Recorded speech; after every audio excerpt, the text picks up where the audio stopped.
Le secteur du bâtiment est un des 4 grands secteurs émetteurs de gaz à effet de serre en France.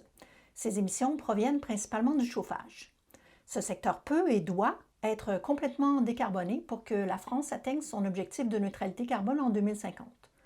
Les émissions de ce secteur diminuent, mais trop lentement par rapport aux objectifs fixés dans la stratégie nationale bas carbone.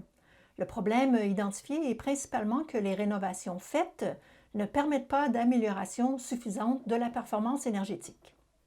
L'objectif de la stratégie nationale bas carbone est de multiplier par 5 le nombre de rénovations profondes après 2022 et par 10 d'ici 2030. Le défi pour décarboner le secteur est donc double: accélérer le rythme des rénovations profondes et conserver ce rythme dans la durée. Le gouvernement nous a demandé au Haut Conseil pour le climat de comparer les actions de la France avec celles de 4 autres pays, l'Allemagne, le Royaume-Uni, les Pays-Bas et la Suède. Tous les pays ont du mal à atteindre leurs objectifs. Dans le logement, la France a les logements les plus énergivores par rapport aux autres pays, mais le progrès se fait au même rythme qu'ailleurs dans le logement, mais plus lentement pour les autres bâtiments. La Suède est le seul pays qui a réussi à pratiquement complètement décarboner son parc de bâtiments en faisant des efforts sur plusieurs décennies.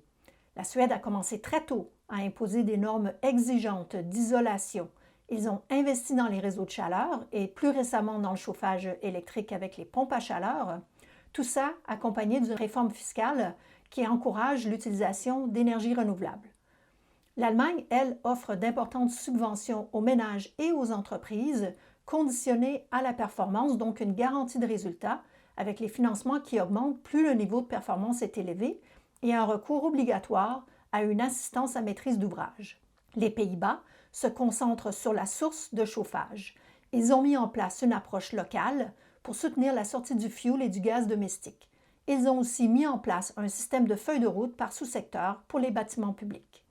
Finalement, le Royaume-Uni a mis en place des politiques d'obligation auprès des fournisseurs, mais avec trop de complexité, des échéances trop courtes et pas suffisamment de financement, et leur politique n'a pas réussi et est en cours de réforme.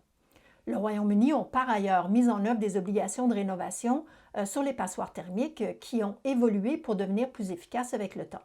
Les expériences étrangères et les expérimentations déjà en place dans les territoires permettent au Haut Conseil pour le climat de formuler un ensemble de recommandations qui consistent premièrement à concentrer les aides et les efforts sur les rénovations en profondeur, soit des rénovations globales ou des groupes de gestes avec recours à une assistance de maîtrise d'ouvrage, et à n'offrir que des aides conditionnées à l'atteinte de résultats. Ensuite, il faudrait intégrer plus fortement l'offre de chauffage bas carbone, par exemple les pompes à chaleur électriques et les réseaux de chaleur urbains, dans la stratégie de rénovation à développer avec les régions.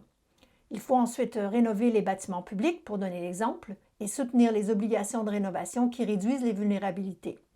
D'urgence, suivre et évaluer les politiques de rénovation énergétique des bâtiments en publiant les travaux, même préliminaires, de l'Observatoire de la rénovation énergétique. Enfin, les enjeux d'adaptation au changement climatique, en particulier le confort d'été, doivent être identifiés selon les régions et inclus dans les stratégies de rénovation. La massification des rénovations permettra de répondre aux enjeux actuels de reprise économique et d'emploi, en plus de répondre aux enjeux du réchauffement climatique.